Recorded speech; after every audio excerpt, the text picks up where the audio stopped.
क्या वक्फ amendment act भी UCC की तरह विरोध की आग में जल जाएगा? सुप्रीम कोर्ट ने वक्फ अमेंडमेंट एक्ट पर अपना पक्ष रखने के लिए केंद्र को एक हफ्ते का वक्त दिया है। ये जवाब इस बात को स्पष्ट करेगा कि क्या वक्फ एक्ट में कोई बदलाव की आवश्यकता है या फिर वर्तमान कानून को ही लागू किया जाएगा। अगर कोर्ट को केंद्र से संतोषजनक जवाब नहीं मिला तो क्या होगा? अब सवाल ये भी उठता है कि इन 7 दिनों में दोनों ही पक्ष अपनी पैरवी कितनी मजबूती से करेंगे। सुप्रीम कोर्ट ने केंद्र को अपना पक्ष रखने के लिए एक हफ्ते का वक्त दिया है ताकि सरकार इस पर अपना रुख स्पष्ट कर सके। इस मामले की अगली सुनवाई 5 मई को होनी है, जिसके बाद सरकार को इस कानून पर निर्णय लेने के लिए और भी दबाव का सामना करना पड़ेगा। वहीं विपक्ष का कहना है कि इस मामले में सुप्रीम कोर्ट मुसलमानों की भावनाओं का ध्यान रखे। इस पूरे मुद्दे पर अब देश में राजनीति गरमाई हुई है। वक्फ अमेंडमेंट एक्ट 1995 के तहत वक्फ बोर्ड को अधिकार मिला था कि वो जमीनों को वक्फ संपत्ति घोषित कर सके, लेकिन नए कानून को लेकर देश भर में कई विवाद खड़े हो गए, खासकर उन जमीनों को लेकर जिन्हें वक्फ संपत्ति घोषित कर दिया गया है। वहीं अब सुप्रीम कोर्ट के दखल के बाद सवाल उठता है कि अगले एक हफ्ते में क्या होगा और इसके राजनीतिक और कानूनी मायने क्या हो सकते हैं। अब आगे की राह क्या रहेगी? सुप्रीम कोर्ट ने वक्फ अमेंडमेंट एक्ट को लेकर एक अहम आदेश सुनाया। वक्फ संशोधन कानून पर सुप्रीम कोर्ट ने केंद्र सरकार को एक हफ्ते का वक्त दिया है ताकि सरकार इस एक्ट पर अपनी स्थिति स्पष्ट कर सके। वक्फ एक्ट के तहत वक्फ बोर्ड को वक्फ संपत्तियां घोषित करने का अधिकार मिलता है, जिसके तहत कई विवाद भी उठ चुके हैं। इस आदेश के बाद सरकार को अगले एक हफ्ते में कोर्ट को जवाब देना होगा कि इस एक्ट में क्या बदलाव जरूरी हैं। वक्फ एक्ट के तहत हो रहे विवादों को कैसे हल किया जाए। कोर्ट ने ये भी कहा है कि इस मामले की अगली सुनवाई 5 मई को होगी। वक्फ की संपत्ति का संचालन करने के लिए वक्फ बोर्ड बने हैं। देश भर में करीब 30 स्थापित संगठन हैं जो उस राज्य या केंद्र शासित प्रदेश में वक्फ संपत्तियों का प्रबंधन करते हैं। सभी बोर्ड वक्फ अधिनियम 1995 के तहत काम करते हैं, लेकिन इस कानून को लेकर देश भर में कई विवाद खड़े हो गए हैं, खासकर उन जमीनों को लेकर जिन्हें वक्फ संपत्ति घोषित कर दिया गया है। इसी पर पारदर्शिता बनाए रखने के लिए एनडीए सरकार ये बिल लेकर आई है। सरकार का कहना है कि वक्फ बोर्ड कानून में संशोधन करके केंद्रीय पोर्टल और डेटाबेस के माध्यम से वक्फ के पंजीकरण के तरीकों को सुव्यवस्थित करना है। इसमें कहा गया है कि किसी भी संपत्ति को वक्फ संपत्ति के रूप में दर्ज करने से पहले सभी संबंधितों को उचित नोटिस के साथ राजस्व कानूनों के अनुसार कार्रवाई की जाएगी। सरकार का कहना है कि संशोधन विधेयक के पीछे का मकसद वक्फ बोर्डों के कामकाज में जवाबदेही और पारदर्शिता बढ़ाना है। इन निकायों में महिलाओं की अनिवार्य भागीदारी सुनिश्चित करना है। वक्फ संशोधन कानून पर सुप्रीम कोर्ट में दूसरे दिन करीब 1 घंटे सुनवाई हुई। कोर्ट ने केंद्र सरकार को जवाब दाखिल करने के लिए 7 दिन का वक्त मांगा। सरकार के जवाब के बाद याचिकाकर्ताओं को 5 दिन में जवाब देना होगा। अगली सुनवाई 5 मई को दोपहर 2 बजे होगी। सुप्रीम कोर्ट ने कहा कि कानून के खिलाफ दायर 70 से ज्यादा याचिकाओं की जगह सिर्फ 5 याचिकाएं ही दायर की जाएं, उन्हीं पर सुनवाई होगी। सुप्रीम कोर्ट ने केंद्र का जवाब आने तक वक्फ घोषित संपत्ति पर यथास्थिति बनाए रखने को कहा है। तब तक सरकार को 3 निर्देश मानने होंगे।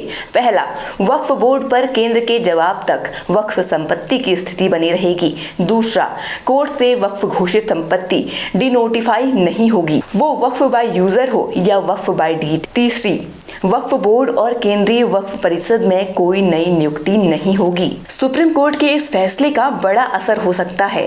केंद्र सरकार को एक हफ्ते का वक्त दिया गया है, लेकिन इसके बाद जो सुनवाई होगी वो देश भर में वक्फ संपत्तियों को लेकर चल रहे विवादों पर एक बड़ा फैसला आएगा। अगर सरकार इस मुद्दे पर कोई ठोस जवाब नहीं देती तो कोर्ट का रुख सख्त हो सकता है।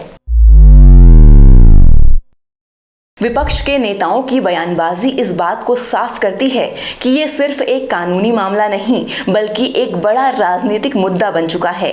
वक्फ बोर्ड और सरकार के बीच इस विवाद ने सियासी माहौल को भी गर्म कर दिया है। विपक्ष सरकार को घेरने की कोशिश कर रही है जबकि सरकार अपनी स्थिति स्पष्ट करने में लगी है। कांग्रेस और कुछ विपक्षी दलों का कहना है कि वक्फ एक्ट के तहत हो रहे कब्जे और जमीनों के मुद्दे को लेकर सरकार को पारदर्शी प्रक्रिया अपनानी चाहिए। कांग्रेस नेता ने कहा, ये सिर्फ एक राजनीतिक मुद्दा नहीं बल्कि हजारों लोगों के अधिकारों का सवाल है। वहीं सरकार का कहना है कि वक्फ संपत्तियों का दुरुपयोग नहीं होने दिया जाएगा और सुप्रीम कोर्ट के आदेश के बाद केंद्र सरकार इस मुद्दे को सुलझाने के लिए तैयार है। नए वक्फ कानून को लेकर मुस्लिम धर्मगुरुओं का अपना पक्ष है।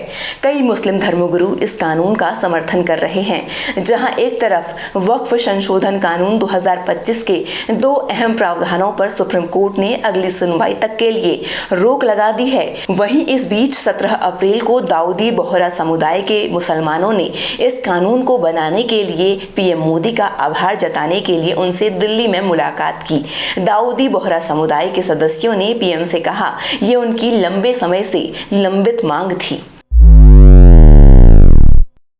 सुप्रीम कोर्ट की आगे की सुनवाई इस वक्फ एक्ट में दोनों ही पक्षों के लिए अहम होने वाली है क्योंकि वक्फ संपत्तियों का बेहतर नियमन और पारदर्शिता इस एक्ट का मुख्य उद्देश्य बन सकता है। अगर सरकार और वक्फ बोर्ड से जुड़े मामलों में सुधार नहीं होता तो कोर्ट अपनी निगरानी बढ़ा सकती है। इसके अलावा वक्फ संपत्तियों को लेकर राज्य सरकारों के दखल की संभावनाएं भी बढ़ सकती हैं क्योंकि कई राज्य इस कानून के तहत हो रही जमीनों की वसूली से परेशान हैं। वक्फ बोर्ड की बात करें तो वक्फ बोर्ड को औपचारिक रूप से ब्रिटिश सरकार ने 1913 में शुरू किया था। इसके बाद 1923 में वक्फ एक्ट बनाया गया। फिर 1930 में द मुसलमान वक्फ वैलिडेटिंग एक्ट लाया गया। इसी के साथ आज़ादी के बाद 1954 में वक्फ एक्ट पहली बार आज़ाद भारत का एक्ट बना और उस समय 1954 के एक्ट में ही स्टेट वक्फ बोर्ड का भी प्रावधान किया गया था। उस समय से लेकर के अब तक वक्फ संशोधन के साथ 1995 में व्यापक रूप से वक्फ कानून बना है। 2013 में यूपीए सरकार ने वक्फ कानून में संशोधन किया। कानून में ये प्रावधान किया गया कि सिर्फ मुसलमान नहीं, हिंदू, जैन, बौद्ध, ईसाई, पारसी मतलब कोई भी धर्म जाति का इंसान अपनी प्रॉपर्टी वक्फ कर सकता है। फिर वक्फ कानून की धारा 108 में प्रावधान किया गया कि ये कानून देश के किसी भी अन्य कानून से ऊपर है। हर कानून अपने अपने हिसाब से काम करता है। इसी पर अब रिजिजू ने कहा है, ये देश कैसे मंजूर कर सकता है कि कोई एक कानून बाकी सभी कानूनों से ऊपर हो।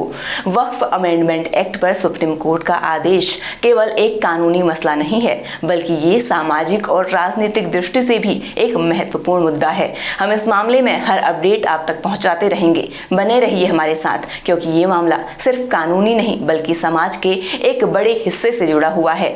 वीडियो को लाइक करें, शेयर करें, सब्सक्राइब करें। नमस्कार।